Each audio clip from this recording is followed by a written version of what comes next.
Você já sentiu que não importa o quanto você se esforce, nunca vai ser bom o suficiente? Olá, eu me chamo Camila e esse vai ser um vídeo no meu canal que eu falo sobre perfeccionismo e espero que isso ajude outras pessoas a não se soterrarem tanto, não se culparem tanto por isso e ultrapassar algumas barreiras que só quem sofre disso sabe. Vai ser no tópico 1, por que a gente é assim, mas isso de dentro pra fora. E depois, o segundo tópico que é o externo.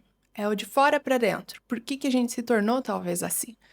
Primeiro, vamos lá. Eu acho que não é bom o suficiente. E aí, quando que eu faço alguma coisa? Quando eu já abri mão desse perfeccionismo e falei, lavei minhas mãos e seja o que Deus quiser. É isso que eu vou entregar e assim está bom. Por quê? Na minha cabeça sempre vem aquela vozinha. Não tá bom o suficiente. Tá ruim, tem que melhorar, tem que comprar tal coisa, tem que colocar tal coisa, tem que ajustar esse ângulo, tem que trocar aquela luz, tem que mudar esse cenário. A gente fala sobre situações de vídeo, mas assim, no dia a dia, cara, isso aí sempre tem aquela voz dizendo: você não tá pronto, ainda não tá bom, ainda não é perfeito. Eu me formei em medicina já tem mais de um ano e até hoje, e acredito que até o último dia da minha vida, eu vou olhar pra trás e vou dizer: você podia ter feito melhor, você deveria ter feito mais networking na sua faculdade, você deveria ter mais tido contato, você não deveria ter se isolado tanto. Quando, na verdade, a gente olha pra trás e a gente fez aquilo que a gente conseguiu fazer no decorrer do tempo, com aquilo que a gente tinha na época. Eu comecei a minha faculdade com 17 anos. Eu tinha 17 anos, eu saí de casa, fui pra outro país, morar com gente que eu não conhecia, falar um idioma que eu não entendia. Aliás, entendia, mas assim, tive que me esforçar muito pra aprender, porque eu não tinha, né, a fluência no idioma, enfim. E aí, eu, Camila, com 24 anos, eu tenho que olhar pra trás e falar: nossa, você deveria ter feito melhor? Gente, você entende que às vezes que a pessoa que nos critica não nos critica tanto quanto critica a gente mesmo? A gente tá entrando no fator da autocrítica. Mas quem foi que colocou isso na gente? Da onde surgiu essa perfeição que a gente tanto vê nos outros e não consegue ver na gente e que a gente precisa melhorar sempre e nunca tá bom? Aí daí eu já não entro em questões de toque e enfim. Cara, que sede. Já tô falando demais. Eu não sou acostumada a falar muito, eu já tô achando que eu tô me excedendo. Mas enfim, vamos lá. Primeiro de tudo, eu sempre fui uma criança muito caprichosa e eu acredito que quem tem essa mania assim, né, segue o mesmo padrão. Sempre gostei de fazer tudo muito bem feito. Eu fazia tudo perfeito? Não, mas era o melhor que eu podia fazer. Então, assim, eu me metia a fazer. Eu queria ser a melhor em tudo aquilo que eu me propunha a fazer. E até hoje eu sigo dessa maneira. Mas, assim, com alguns poréns. Por exemplo, eu queria cantar. Eu ia lá, me inscrevia na. Ia não, né? Alguém me colocava. Minha mãe me colocava. Eu fazia aula de canto, aprendia. Começava a cantar na igreja e aí virava uma cantora. Boa? Não posso assim dizer, né? Mas com certeza melhor do que nada. Então, assim, eu melhorava as minhas habilidades. Eu tinha uma habilidade que eu queria melhorar, eu ia lá e melhorava até que. Ok. Queria fazer. Pintar quadros. Eu ia lá, fazia aula de pintura, aprendia. Queria ser a melhor naquilo. E quando eu não estava sendo a melhor naquilo, eu me decepcionava, olhando na questão de dentro para fora. Isso, na verdade, nada mais é do que uma necessidade de autoaprovação. Hoje eu olho para trás e consigo reconhecer isso, mas na época, obviamente, e até em alguns momentos do dia, a gente não reconhece que a gente precisa tanto dessa autoaprovação. Eu precisava muito que minha mãe olhasse e falasse: nossa, isso aqui tá bom. Nossa, como você é boa. Nossa, como você. Isso, entendeu? Essas afirmações para mim faziam sentido. E eu cresci dessa forma. Então, tudo que eu fazia, se eu ia escrever num caderno, eu tinha que praticar caligrafia e fazer uma caligrafia linda, um desenho perfeito. Não tem nada de errado em você ser uma pessoa criativa e querer fazer as coisas de uma forma que muito bem te agrade. Nada de errado com isso. O problema é quando isso se torna um impeditivo. Como é que eu posso dizer isso? Quando isso se torna uma trava na sua vida e você não faz as coisas porque você não acha que tá bom o suficiente, você entende? Essa é a parte ruim. Então, enquanto você é criança, quando você é adulto e você quer fazer as coisas e você vê que não tá do melhor jeito, mas você vai fazer mesmo assim, você precisa da validação do outro. Claro, o outro tem. É bom que o outro olhe e ache legal aquele negócio que a gente fez. Mas, assim, não depender exclusivamente disso é a essência. Primeiro que a gente depende muito da aprovação da sociedade, ok. Isso a gente precisa trabalhar dentro de nós mesmos e não depender tanto assim. Digo isso pra mim mesma. Porque assim, eu cansei. Por que eu tô gravando esse vídeo e decidindo fazer de qualquer jeito e sem esperar o melhor de mim? São tantas ideias, tantas coisas que eu coloco na minha cabeça que eu quero fazer, que no final eu acabo não fazendo nenhuma. Eu me sinto perdida dentro de mim mesma.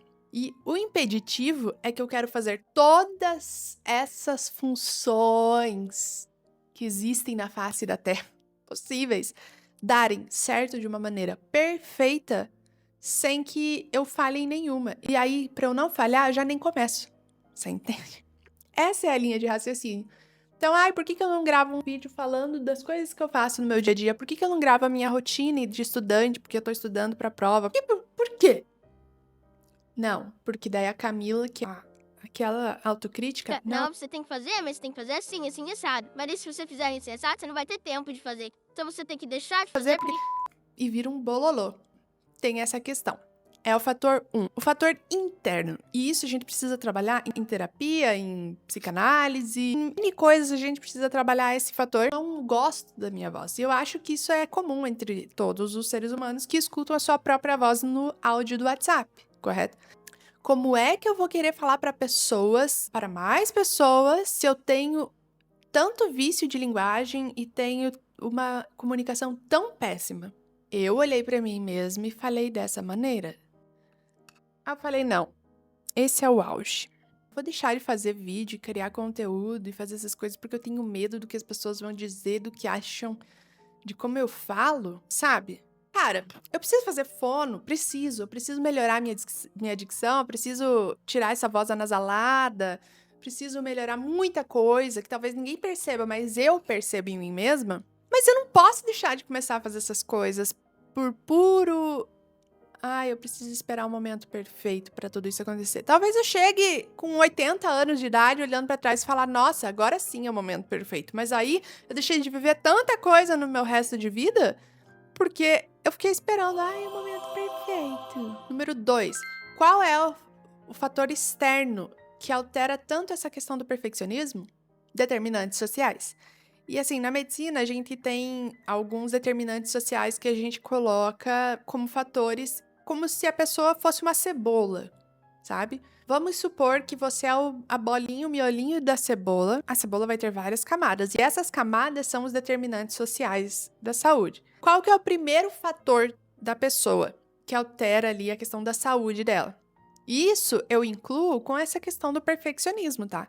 Então, esses fatores, eles influenciam tanto na saúde quanto questões psicossociais, e enfim. Nós temos o fator da pessoa, que é a idade, o sexo e fatores hereditários, e isso não tem como mudar. Então, por exemplo, se a sua mãe tem toque, você nasceu com toque, transtorno obsessivo compulsivo de manter as coisas organizadinhas, muito dificilmente você vai conseguir alterar isso, porque tá na sua herança genética. Mas existem os outros fatores, além de você e a sua genética, e idade, sexo, enfim, que é essa outra camadinha, que é o estilo de vida dos indivíduos. Ou seja, o estilo de vida que você toma meio que constrói a pessoa que você é também. Além de quem você já é, seu estilo de vida também predomina nisso. É o segundo ali. O terceiro são as redes sociais e comunitárias, ou seja, a sua educação, o seu ambiente de trabalho, a condição de vida e do trabalho, o desemprego, a questão de até água e esgoto, então serviços sociais de saúde, habitação. Então esses são a terceira camada da cebola. E a quarta e última, que é a questão mais geral ainda, que é o que meio que nos coloca em muitas situações, mesmo que discretamente a gente esquece delas, mas elas são inevitáveis, que são as condições socioeconômicas, culturais e ambientais gerais. Camila, mas o que tem a ver isso com um vídeo sobre perfeccionismo? Se você ainda não percebeu, o capitalismo também corrói a sua percepção sobre você mesma. Nossa, Camila, mas o que tem a ver? Para você entender que os determinantes sociais de saúde, e saúde, quando eu digo, é o bem-estar de um todo da pessoa, de um todo, é o bem-estar no geral da pessoa. Então, para você estar bem, pode-se dizer bem, você tem todos esses fatores que influenciam em você, Quem é você, afinal? Se não todos esses determinantes. Você me entende? Então, quando a gente fala que a pobreza te leva a determinantes sociais, isso é uma assertiva. A sua condição de vida, condição de trabalho. Então, não adianta só, muitas vezes, eu querer olhar para mim, olhar para dentro, olhar onde eu vou melhorar. Sim, isso é muito importante, mas nós temos que ver o de fora para dentro, o que é que determina tanto essas nossas condições, esses nossos estilos de vida. Por que é tão sofrido mais para algumas pessoas do que para as outras? Por que a escala da igualdade não é igual para todo mundo? Ninguém está saindo do mesmo nível de sociedade. Você me entende? Então, quando eu digo para você que duas crianças que nasceram no mesmo ano, na mesma hora, o mesmo sexo, mesmo tudo, mesma herança genética, mesmo qualquer coisa que você tenha ali a respeito de você, seja a mesma coisa, vem o estilo de vida desse indivíduo. Já entra uma camada ali. Então, se essas duas crianças, elas têm estilos de vida diferentes, uma vai para a escola, a outra não, a outra tem que trabalhar. Uma cresceu e foi para uma universidade de Harvard, a outra não. A outra teve que fazer um curso técnico e se especializar naquilo ali mesmo e trabalhar com isso. A outra viaja 3, 4 vezes ao ano, a outra nunca saiu nem da própria cidade. Você entende? Esse estilo de vida também determina quem você é e o que você pensa. E aí, quando entra essas questões, ok, duas crianças que nasceram iguais, elas não vão ser iguais. No final, primeiro que nenhuma criança nasce igual, né? Mas enfim, vocês entenderam o que eu quis dizer em uma comparação geral. Quando chega lá no topo dessa camada de cebola, nós temos os fatores socioeconômicos, que é o quê? Basicamente, uma criança que nasceu com muita condição de vida, uma condição de, por exemplo, não se preocupar com o dia de amanhã, não ter uma conta para pagar, não depender disso para ser o que quer ser na vida e definir o seu propósito. Quando a gente olha para isso, a gente percebe que, na verdade, o nosso perfeccionismo vem decorrente das nossas determinantes sociais que a gente nunca teve. Ai, mas porque eu quero gravar vídeo, eu quero fazer vlog de viagens. Só que assim, eu não tenho dinheiro pra viajar. É muito diferente daquele vlog de viagem de uma pessoa que sim, tem condições de viajar por conta própria, tem a câmera melhor, pode até levar um cinematografista junto com ela se ela quiser.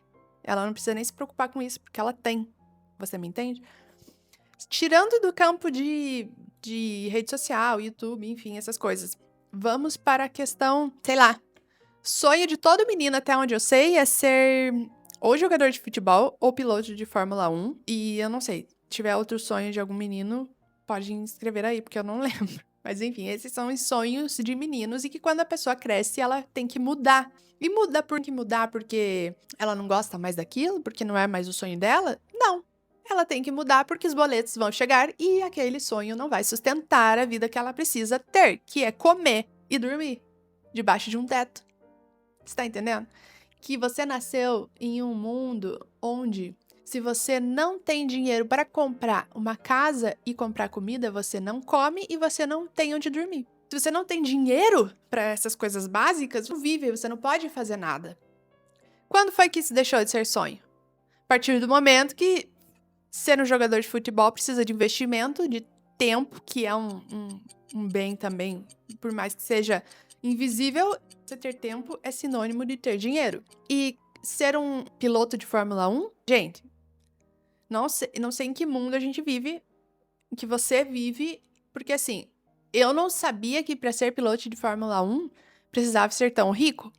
Fui descobrir isso recentemente e eu fiquei abismada. O dinheiro que é investido para ter tudo aquilo que envolve é um esporte pra gente rica. Então assim, se você sonhou em ser um Ayrton Senna da vida, saiba que até o Ayrton Senna tinha dinheiro. A família dele tinha condições de bancar ele lá.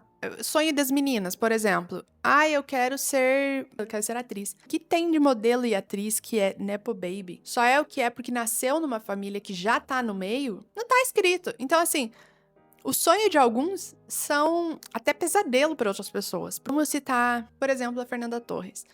Os pais dela já estão no meio. Você entende como foi muito mais fácil para ela ingressar no meio, tendo os pais dela dessa forma?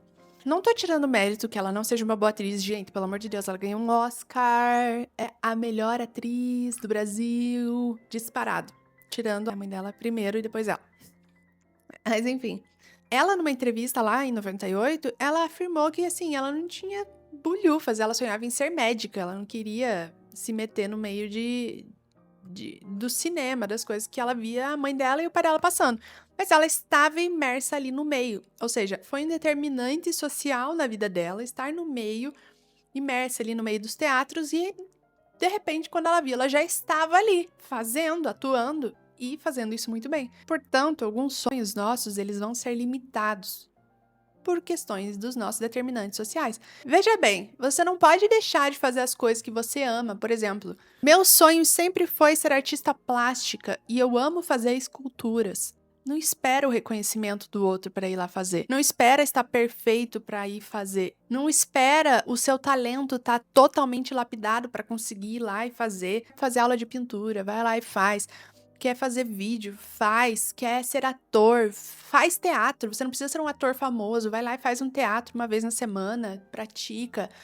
Quer ser cantor, canta, grava vídeo no YouTube, quer ser modelo, quer ser piloto de Fórmula 1. Vai no seu kart mesmo, joga lá o final de semana, paga uma hora e é isso. Não deixa os seus sonhos e aquilo que deixava você quando criança extasiado, aquilo que deixava você com fogo no coração, com vontade de viver, não deixe que isso morra na sua vida adulta, porque você tem que cumprir com a tabela do seu determinante social, que no caso é o capitalismo que a gente vive hoje. Não deixe que esses momentos tão genuínos e bons para sua criança interior morram, porque você tá com medo de errar, tá com medo de fazer feio, tá com medo dos outros te julgarem, porque senão você nunca vai fazer. Quantos projetos seus já não ficaram travados na gaveta? Ou quantas vezes você nem começou porque você esperava o momento perfeito para fazer? Só para fechar com chave de ouro. O capitalismo descobriu como lucrar em cima das nossas inseguranças. Então, assim, ele vendeu a ideia do corpo perfeito, da casa perfeita, do mundo perfeito, do trabalho perfeito, da família perfeita.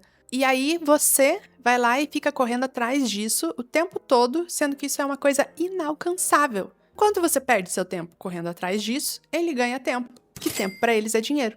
Então, assim, pensa bem, quantos projetos seus já não foram guardados dentro da gaveta? Às vezes, coisas assim, bem bobas ao olhar dos outros, você tá deixando passar, você não tá dando a devida atenção, e você poderia estar ali fazendo sim, esperando para começar no momento perfeito, esperando a condição perfeita, ou esperando a sua versão mais perfeita também. Até porque a nossa versão mais perfeita é difícil, né? Todo dia é um novo dia. A verdade é que esse momento nunca vai chegar. Eu sei que parece, às vezes, a gente se ilude muito achando que o perfeccionismo, ele é uma, de certa forma, disciplina no nosso dia a dia.